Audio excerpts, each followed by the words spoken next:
Бисмилля, альхамдулиллах, салату вассаляму аля расулиллах. Ассаляму алейкум ва рахматуллахи ва баракату. Маканатуль истигфар, то есть важность, у нас тема была, которую мы не завершили, важность истигфара, то есть просить у Аллаха прощения за наши грехи перед тем, как взывать к Нему. Перед тем, как мы с вами говорили,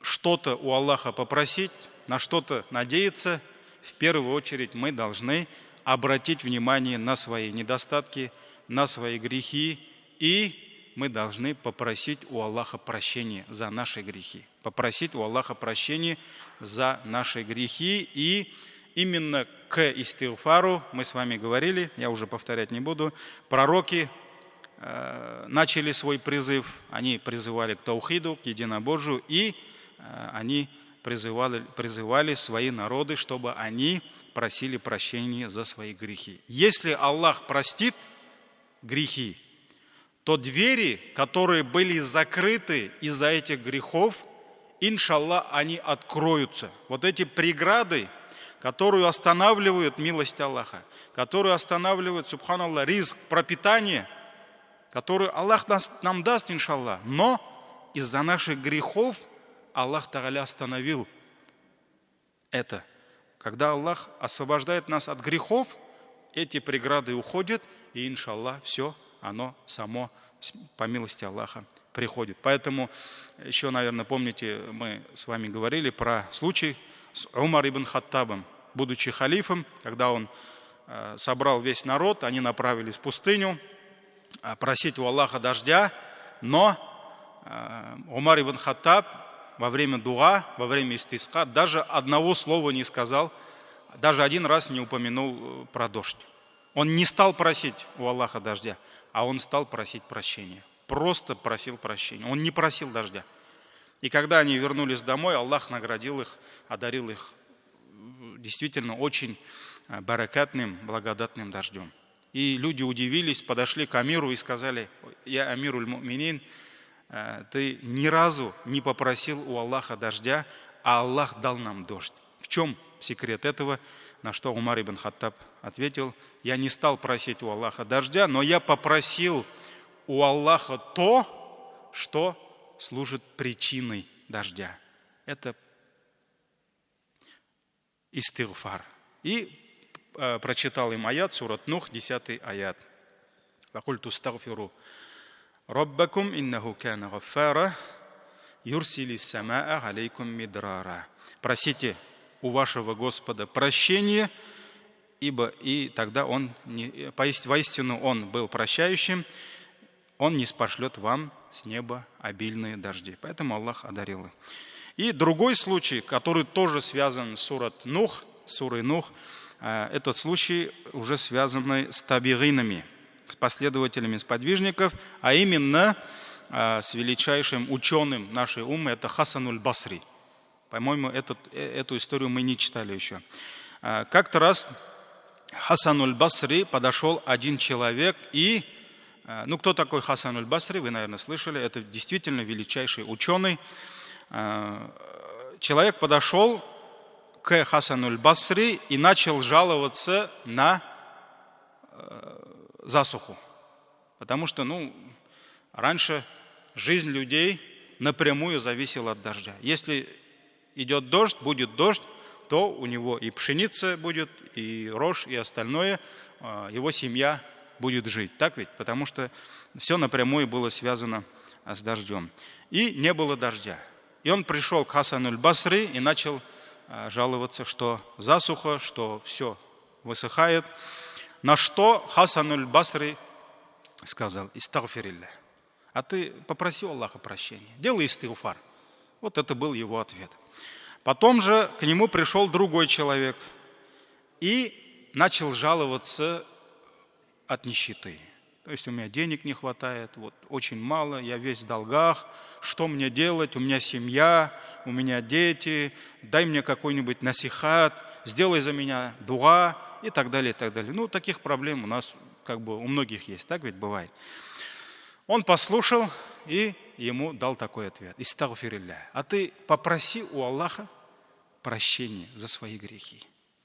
Делай истигфар. И тот ушел. Потом пришел к нему третий человек и сказал: «Я Хасануль Басри, о Хасануль Басри, мы живем с семьей, то есть я живу с супругой, с женой, но у нас нет детей. Мы хотим детей. Сделай дуа за нас. Попроси у Аллаха, чтобы Аллах одарил нас детьми, ребенком». Он послушал и сказал: «Истагфирилля». А ты попроси у Аллаха прощения за свои грехи. Делай истигфар. То есть уже третьему человеку один и тот же ответ. Потом пришел четвертый человек и рассказал ему, что у него был хороший сад, были у него свои растения, и мимо сада протекала река. А река — это, машаллах, возле сада — это спасение. Так ведь? Это вода, источник влаги. И он сказал, что река высохла, и его сад погиб. Или погибает. Что делать? Сделай дуа за нас там. Он послушал и сказал: «Истагфирилля». А ты попроси у Аллаха прощения. Вот 4 человека, 4 проблемы, один и тот же ответ. И один человек, который слышал эти вопросы и слышал эти ответы, может быть, он был один из его учеников, он подошел к нему и спросил: «О, ученый, о наш устаз, да? Вот все люди подошли, у каждого был свой вопрос, а у тебя один ответ. Откуда ты это взял? Вот в чем смысл, да?»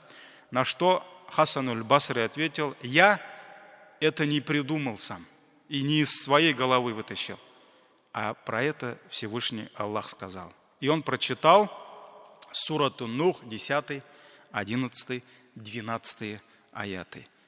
Факульту, где Нух алейхиссалям сказал его слова: «Истагфиру раббакум, иннаху кана гаффара». Просите у вашего Господа прощения, делайте истигфар, ведь Он прощающий. Альхамдулилля, Аллах прощающий, поэтому нужно просить.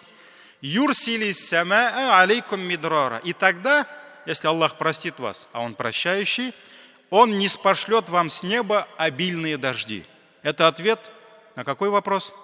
На первый вопрос. Первый подошел и сказал: «Засуха, все высохло, все погибает. Что делать?» Истигфар. Вот, если Аллах простит ваши грехи, Он не спошлет вам с неба обильные дожди. «Ваюмдидкум би амвалин». «Ваюмдидкум би амвалин». И Аллах поддержит вас имуществом, вабанин, и детьми. Это второй вопрос. И третий вопрос. Ответы.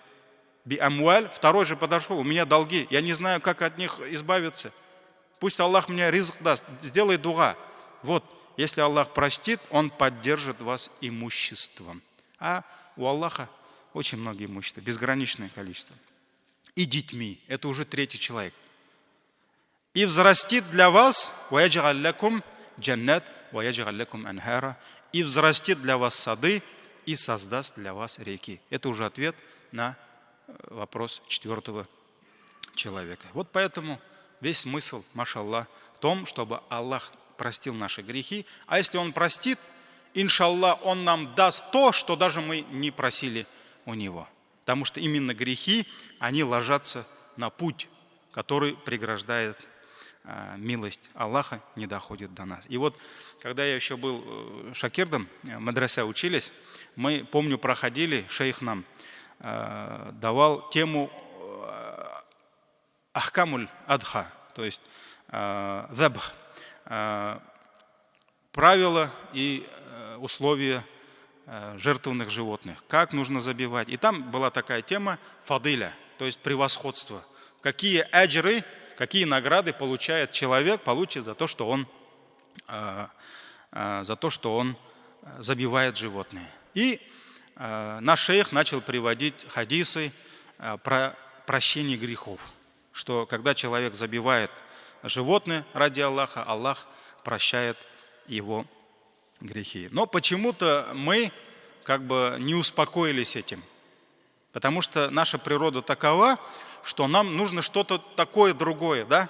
Например, там человек победит свой гнев, и Аллах его наградит гуриями, Вот это все понимают, да? Он там будет выбирать себе гурию. Это все понятно. Или там, если он построит мечеть, дом Аллаха, даже если на размер гнездышки куропатки, Аллах построит для него дом. Вот это все видно, да? Это нас устраивает. Но когда наш шейх сказал, что если человек забьет животное ради Аллаха в Курбан-Байрам, то Аллах простит его грехи. Почему-то нас это не радует, так как радует нас гурии, да? И вот тогда наш шейх улыбнулся и сказал: а что может быть важнее и что может радовать нас больше, чем прощение наших грехов? Потому что если Аллах простит тебе грехи, тебе и гурии будут, и дома будут, и все остальное будет. Просто вот, к сожалению, у нас две проблемы. Мы не понимаем ценность прощения, магфира, потому что мы не понимаем, в каких мы грехах находимся. Потому что, или Иблис нас так успокаивает, шайтан, да, у нас мало грехов, мы же намаз читаем, у нас все в порядке, да, и поэтому прощение грехов, когда вот человек всю жизнь копит вот эти камни, каждый грех это как тяжелый камень, один больше, другой меньше, но они накапливаются и они давят на нас. Они разрушают нашу жизнь, они разрушают наши семьи, они разрушают наш бизнес, наше пропитание не может найти нас, потому что грехи. И мы должны понять, что вот эти камни, от этих камней может избавить нас только Аллах. «Фагфирли, фаиннаху ла ягфиру зунуби илля ант». Сайдуль истигфар. Самые последние слова. Вспомните. Прости меня, ибо простить грехи можешь только ты.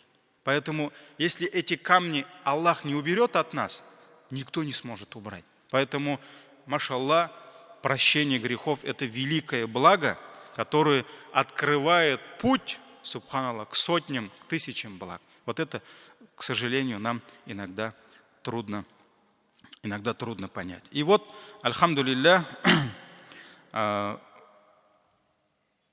каждый раз, когда мы будем обращаться к Аллаху, вы вспоминайте важность истигфара, и прежде чем просить у Аллаха что-либо, просите у Аллаха прощения за ваши грехи. Если Аллах простит, иншаллах, Он вам даст даже то, что вы у Него не просили. Машаллах. Поэтому вот это как бы завершение еще того урока. И тема сегодняшнего урока, вот так мы с вами, получается, и сегодня, наверное, может, не успеем, потому что тот не завершили. Сегодня тема урока – это важность поминания Аллаха в благополучии. Когда у тебя все хорошо, и если раб Аллаха будет поминать Его, когда находится в благе, когда ему легко, когда ему хорошо, то Аллах вспомнит о нем, когда ему будет плохо. Поэтому говорят, вспомни Аллаха в благополучии, и тогда Аллах вспомнит тебя в несчастье. Альхамдулилля, сумма альхамдулилля, мы все время должны благодарить Аллаха.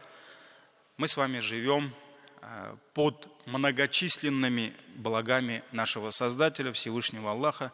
И этих благ мы не то что сосчитать, мы даже и узнать не можем. И поэтому Всевышний Аллах сказал: «Уаин таудду ни'мат Аллахи», если вы станете считать блага Всевышнего Аллаха, милость Всевышнего Аллаха, ля тухсуха, вы не сможете пересчитать. Вы не сможете пересчитать.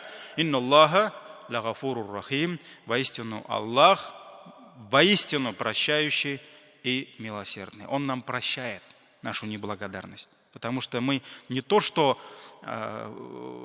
благодарить не можем, мы даже сосчитать не можем, мы даже знать не можем, вот сколько благ за одну секунду, за одну минуту с небес, с земли, изнутри получает человек от Всевышнего. Это наши светлые мирные дни, это, альхамдулилля, лучи солнца, которые мы каждый день видим, это наши мирные ночи со спокойным сном, это наше здоровье, которое невозможно купить, это наша еда, это наше питье, это наши друзья, братья, которыми мы, альхамдулилля, дружим, общаемся. Это наши семьи, это наши жены, у кого-то мужья, так ведь у наших сестер жен. Это наши родители, альхамдулилля, у кого они живы, здоровы. Это наши дети. И все это, все, что мы знаем, все, что мы видим, все это только мельчайшая часть тех благ, которыми Аллах Тааля одаряет своих рабов. И мы должны научиться видеть эти блага. Научиться видеть, потому что очень часто мы слепы, мы не видим, мы не думаем об этом, мы не ценим дары Всевышнего Аллаха, и мы должны научиться благодарить Аллаха за Его дары. И если мы научимся видеть то, что Аллах нам дает день и ночь, субханаллах, это укрепит нашу веру, это укрепит нашу любовь. Что нужно сделать? Что нужно делать, чтобы полюбить Аллаха? Нужно увидеть то, что Он тебе дает. Вот многие люди не понимают, а зачем вы в мечеть ходите? А вам сколько платят за ваши намазы? Вот в 90-е годы, когда я еще на намаз встал, у нас спрашивали, а вы зачем? Вам сколько платят, чтобы вы в мечеть ходили? Люди не понимали этого. И многие верующие, они не понимают, зачем они намаз читают, зачем они уразу держат.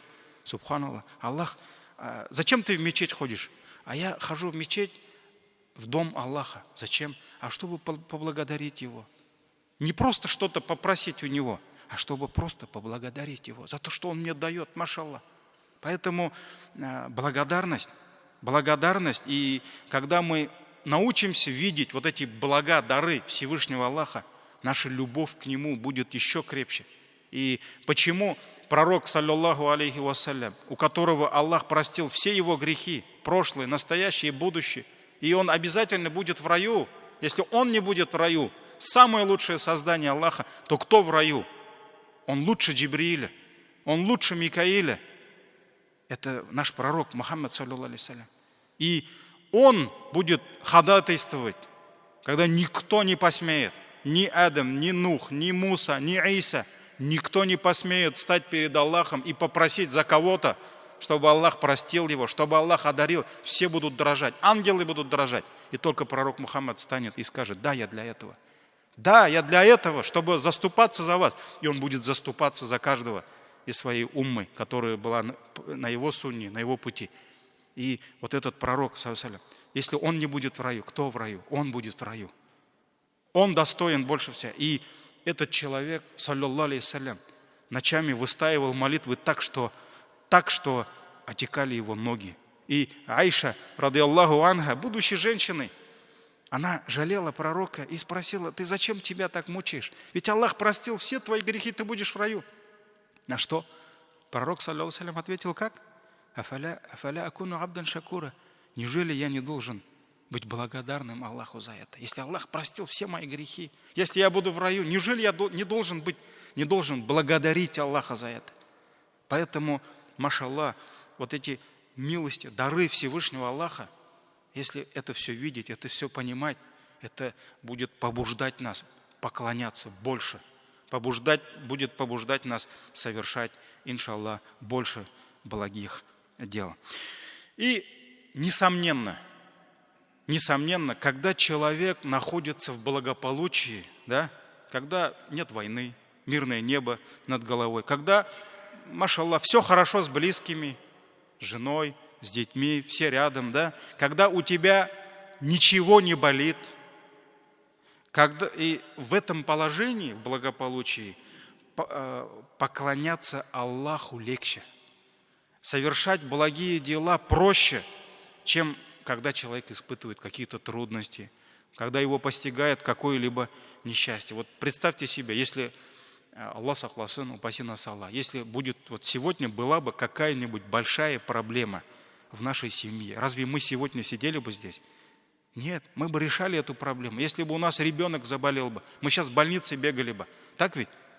Они здесь сидели бы. Если бы у вас что-то сегодня сильно болело, мы бы здесь на уроке не сидели. Мы бы даже джамагат намаз не могли бы. Кто-то на джумга не может ходить. Если бы сегодня была, Аллах сахласын, какая-то фитна, да, не было бы мира, безопасности, люди бы где-то прятались, как, например, там в Сирии где-нибудь, да, что творится. Люди не могут в мечеть ходить, потому что мечеть взорвали, человек не может спокойно намаз читать, потому что война – это нищета, голод. И когда все хорошо, альхамдулилля, и поклонение лучше, и поклоняться проще, и совершать благие дела, и знания брать, так ведь? Но мы с вами прекрасно понимаем, что это не рай. И если сегодня хорошо, то это не значит, что завтра у нас все будет хорошо. Поэтому Аллах испытывает. Земная жизнь, она создана для испытаний. И некоторые люди, живя на земле испытаний, да, они хотят, чтобы все эти испытания их миновали. Этого не будет. Рая на этой земле не будет. Поэтому Аллах будет всегда испытывать. И когда... Вот в чем разница между нами и сподвижниками? Очень много разниц. Небо и земля, наверное, это слишком малое расстояние. Да? Вот когда нас постигает что-либо, да, мы сразу задаем вопрос, а что вот я такого сделал? Может быть, это хорошо, искать вину в себе. Если человек не ищет вину в жене, в соседях, да, в братьях, это, наверное, хорошо. Но когда Аллах чего-то нас лишает, мы начинаем печалиться, нам плохо. Да, Аллах испытывает, но сподвижники, сахаба, машаллах, когда их постигала проблема, они радовались. А когда Аллах не испытывал их, они начали бояться. Они начали переживать. За что? Они говорили, неужели Аллах забыл меня? Неужели я такой грешный, что Аллах уже меня не испытывает? Мой иман, мой таухид. И когда Аллах давал им испытания, они радовались. Аллаху Акбар. Оказывается, Аллах еще не забыл меня. У меня сколько времени ничего не болело. Сегодня у меня болит. Да? Мы печалимся, а они радовались. Они радовались, потому что, машаллах, они знали, что верующий, он всегда будет испытываться. Аллах всегда будет его испытывать. И поэтому Аллах внезапно все может изменить. Сегодня здоровье, завтра болезнь. Сегодня спокойствие, завтра тревога. Утром ты был спокойным, а вечером у тебя тревога. Ты еще недавно радовался, а сегодня у тебя печаль. Ты был в достатке, а ты уже в нужде. Это очень быстро. До обеда у тебя были вот такие проблемы, а после обеда Аллах дал тебе такую проблему, что ты начал скучать по тем проблемам, которые были у тебя до обеда. Поэтому все меняется, и погода меняется. Но вот мы пришли сейчас к теме урока. Да?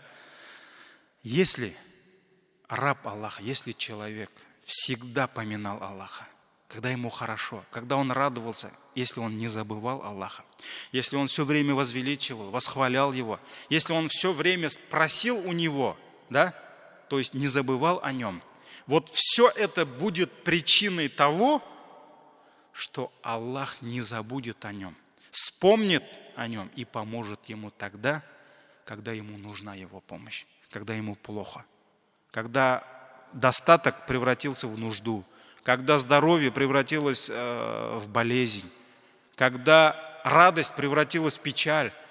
Вот то, что, когда ты радовался, то, что ты не забывал Аллаха, вот это причина того, что когда тебе плохо, Аллах не забудет тебя, иншаллах. Вот в этом, вот как раз вот смысл, тема этого урока. И пророк, саллаллаху алейхи вассалям, сказал, кого обрадует то, что Аллах примет его мольбу в несчастье, то есть кто хочет, чтобы Аллах принял его дуа в несчастье, то есть когда ему действительно плохо, когда ему действительно нужна помощь Аллаха, пусть он больше взывает к Нему в благополучии, во время счастья. Если мы хотим, чтобы Аллах слышал нас и помог нам, когда нам плохо, субханаллах, давайте не забывать о Нем и больше восхвалять Его и просить у Него, когда нам хорошо. Этот хадис в сборнике имама Тирмизи и Хакима. И вот природа искреннего раба. Если он действительно искренне, он всегда поминает своего Господа. Он всегда Его любит. Любит, когда Аллах дает ему, любит Аллаха, когда Аллах забирает. Потому что он знает, когда Аллах дает, он дает свое. Так ведь? Аллах дает нам свое. А когда Аллах забирает, он чье забирает? Он же только свое забирает. Он дал, он забрал. Так ведь? Но просто когда Аллах дает нам, например, богатство, мы радуемся. Так ведь? Мы так радуемся, что иногда благодарить забываем. А когда Аллах забирает, что-то нам радоваться не хочется. А ведь мы должны понять, Он же нам это дал. Вчера то, чем мы владели, это же Его было, а не наше. И сегодня Он же забрал свое, Он вернул свое. Поэтому, когда в семье одного сподвижника умер ребенок, жена переживала. Мать переживала, что вот и переживала за что, как это воспримет ее муж, отец ребенка. Вот представьте себе, какая была сильная сподвижница. И когда муж пришел, а муж так любил своего ребенка, жена задала вопрос: если кто-либо из соседей, братьев, родных что-то нам дает во временное пользование, мы пользуемся этим, радуемся, берем пользу, и в один прекрасный день он приходит и говорит: верните мне обратно. Мы можем его за это порицать, гневаться на него? Нет. Это же он же сам дал, и он обратно и вернул. Это же его имущество. И жена сказала: Аллах вернул себе то, что нам дал. У нас умер ребенок. Вот видите, как они все это воспринимали. Как они это воспринимали.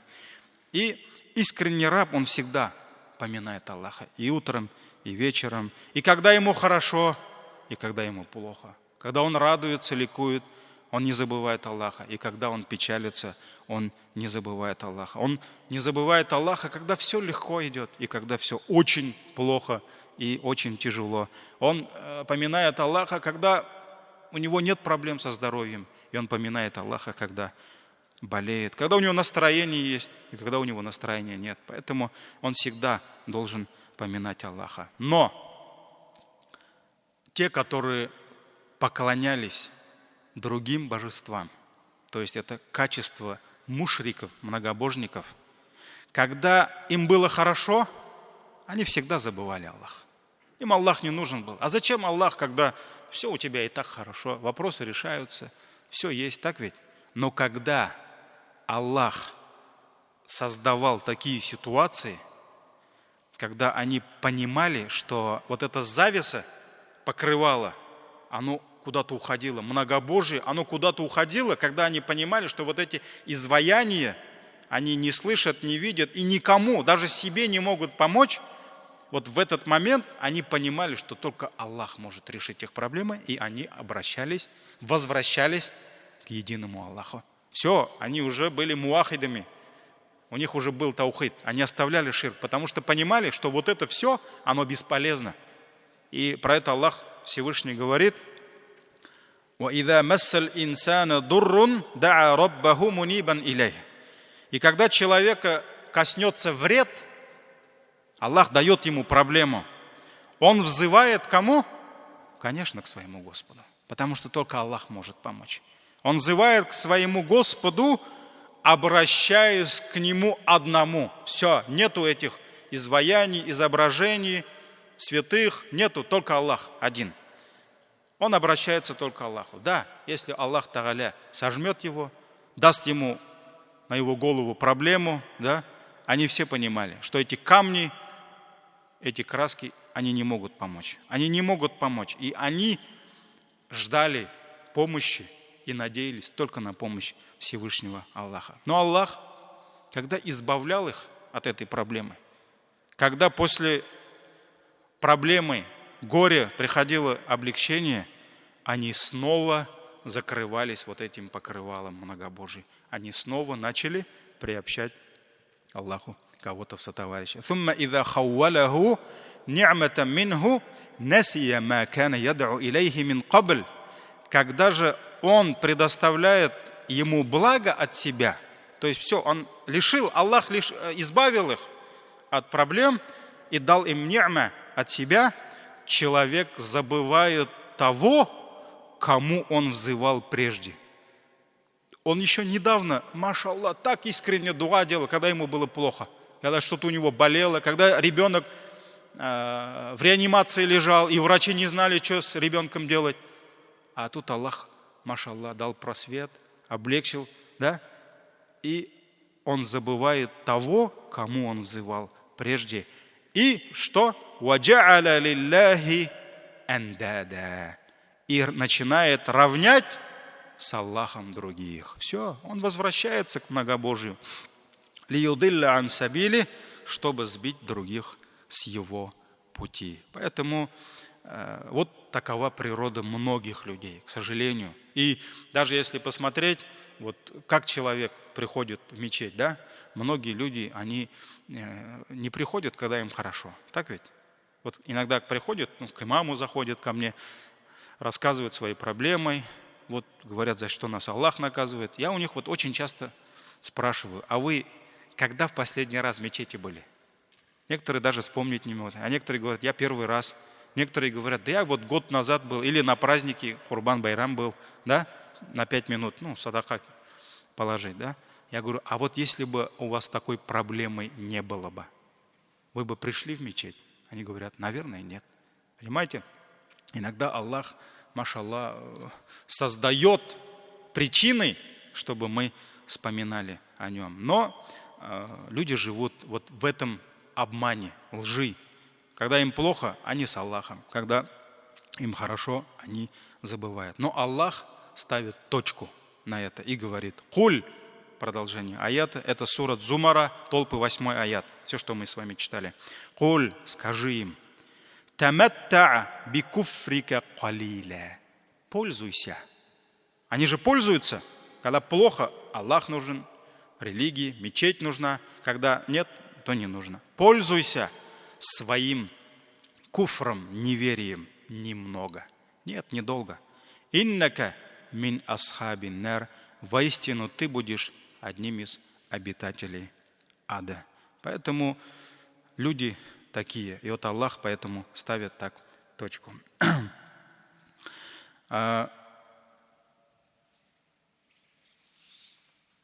Хочу привести пример того, что вот как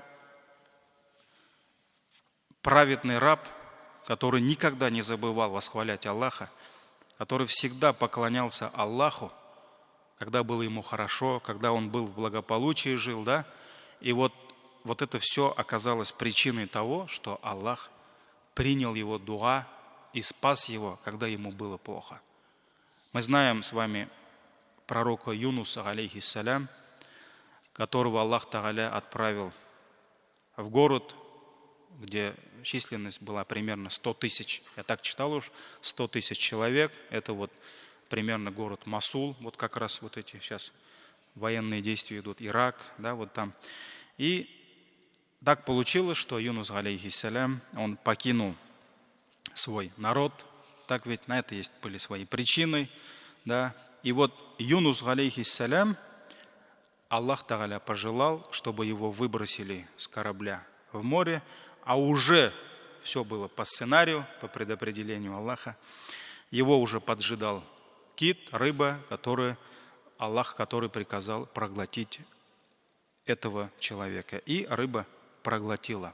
И вот когда Юнус, алейхиссалям, оказался в утробе кита, он понимал, что никто ему, кроме Аллаха, кроме того, кто приказал этой рыбе проглотить Юнуса, никто ему помочь не может. И вот Юнус, алейхиссалям, он обратился к Аллаху, и это дуа, вот это обращение к Аллаху, потому что после этого обращения мы можем своими словами что-то попросить у Аллаха.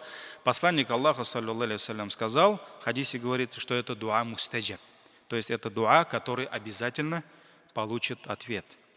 И он сказал, «Ля иляха илля ант», нет божества достойного поклонения, нет никого достойного поклонения, кроме тебя, субханак, ты пречист от всех недостатков. То, что я здесь оказался, то, что меня выбросили, то, что я покинул свой народ, то, что именно меня выбросили в море, то, что меня проглотил кит, то, что я оказался вот в этой ситуации, субханак, ты пречист от всех недостатков. Это не ты. Инни кунту мина залимин. Это я был воистину из тех, которые проявили несправедливость. Кому? По отношению к себе. Поэтому он признал свою ошибку, и Аллах Тааля, альхамдулилля, принял его дуа. Аллах принял его дуа, и вот все это описывается сурату Саффат, можете прочитать.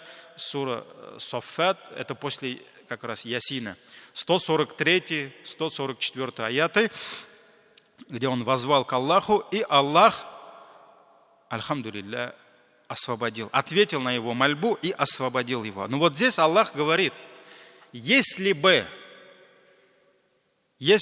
он не был из числа прославляющих нас, если бы он до того, как еще оказался в утробе кита, когда он еще спокойно ходил по земле, когда все было у него хорошо, если бы он не восхвалял нас тогда, то, несомненно, он бы остался в утробе кита до судного дня.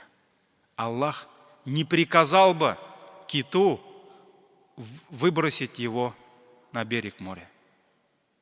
Не приказал, он не принял бы его дуа. Если бы он вспомнил бы Аллаха только в утробе кита, когда ему плохо стало. Поэтому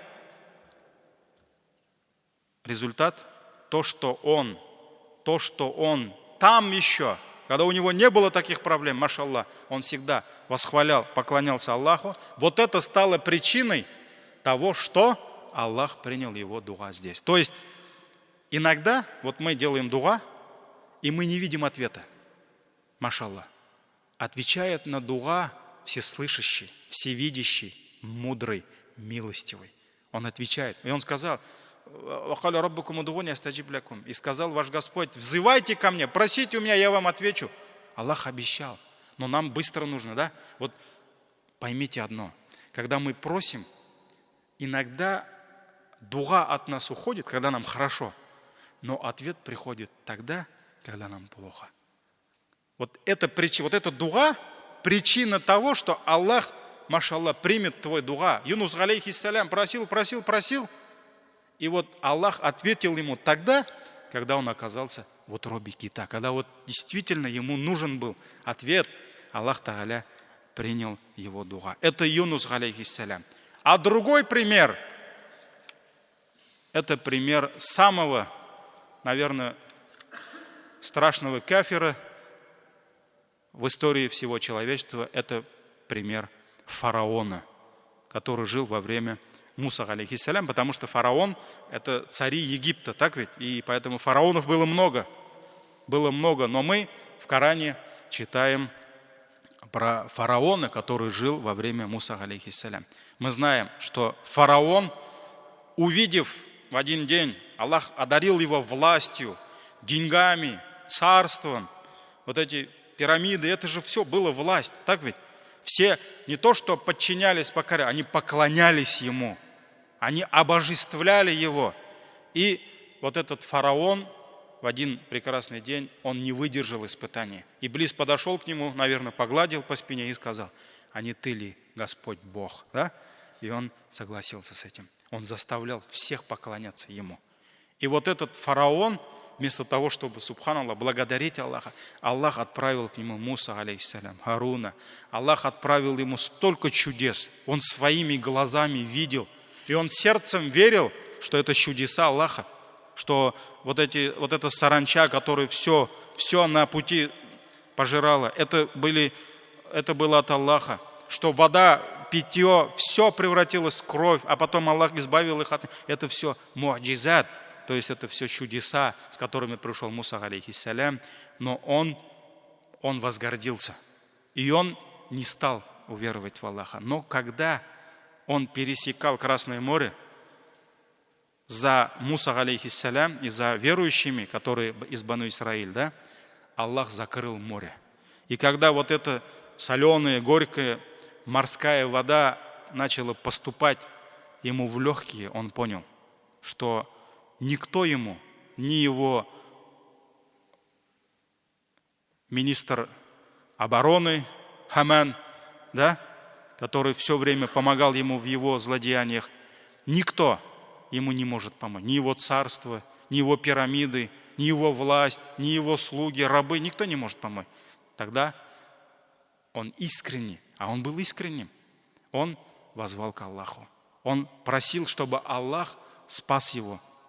И он сказал: я уверовал в того, в кого уверовали сыны Израилевы, Бену Исраиль. То есть я уверовал в Аллаха. А он же, когда Муса сказал, что есть Господь, Господь небес и земли, он же пригласил к себе, позвал к себе Хамана и сказал: построй мне вышку, большую башню. Я сейчас поднимусь на эту башню и посмотрю, кто там у Мусы, да, у Моисея. Он же вот так издевался. И то, что когда Аллах избавлял этот народ от бед, от этих несчастий, которых постигало, он же говорил: это я вас избавил. То есть он ставил себя на место Аллаха. И вот здесь он искренне покаялся и искренне просил. И что? Как ему Аллах ответил? Так же, как Юнус, алейхиссалям, фастаджабналя, и мы ответили ему, факашафна, и избавили его, вывели его, спасли его из утробы кита. Нет. Аллах Тааля сказал: аль-ан, сейчас. Вот сейчас ты уверовал, вакада асайта мин кабль, а до этого ты творил несчастье, нечестие. Ты творил нечестие до этого. И Аллах Тааля погубил его. Он не принял его дуа. Потому что он, когда ему было хорошо, когда он жил в благополучии, он не поминал Аллаха, он не восхвалял Аллаха. У него не было тех молитв, дуа, которые бы Аллах принял вот сейчас. А у Юнуса, алейхиссалям, это было. Поэтому вот два примера и два результата. Поэтому, когда, альхамдулилля, Аллах нам дает, когда жизнь складывается так, как мы этого хотим, да, машаллах, когда у нас получается, вот все это пусть не будет причиной того, что мы забудем Аллаха. Потому что один из величайших ученых ислама сказал: болезнь, которая напоминает тебя о твоем Господе, лучше для тебя, чем здоровье, которое заставляет тебя забыть о нем. Поэтому многие люди, когда Аллах дает им здоровье, машаллах, у них ничего не болит, у них все хорошо, да? Вот это заставляет их забыть Аллаха. А ведь они же должны, наоборот, благодарить Аллаха за это. Так ведь? А иногда многие, когда Аллах дает им болезнь, да, они начинают вспоминать. Поэтому, когда, машаллах, Аллах нам дает, машаллах, мы должны радоваться и мы должны благодарить Аллаха, восхвалять Аллаха. И все это будет причиной того, что Аллах примет наши дуа, когда нам будет плохо и когда нам особенно нужна будет помощь Аллаха. И Абу Дарда, ради Аллаху анху, говорил: если будешь взывать к Аллаху, когда у тебя сердце будет радоваться, когда будет сердце твое радоваться, то ответ придет тогда, когда твое сердце будет печалиться. Вот поэтому, машаллах, ни одно дуа наше искреннее, оно не пропадет куда-то.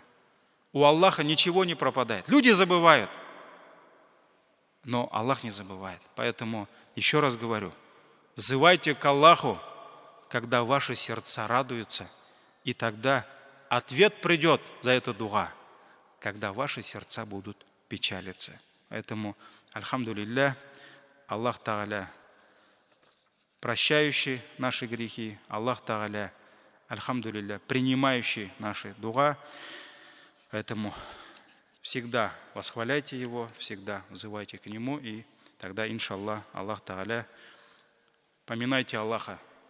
Фадкуруни, как в Коране говорится, фадкуруни адкуркум. Вот, Айдар, брат, все знает у нас, иншаллах, поэтому иногда меня поправляет. Изахуллах хайр. поминайте меня, помните о нем, и тогда помните меня, поминайте меня, и тогда я вспомню о вас. Поэтому джазакумуллах хайр. На сегодня все. Иншаллах, продолжение следует. Джазакумуллах хайр. Субханакаллахумма бихамдик. Шаду ан ла иляха илля анта, астагфирука ва атубу илейк.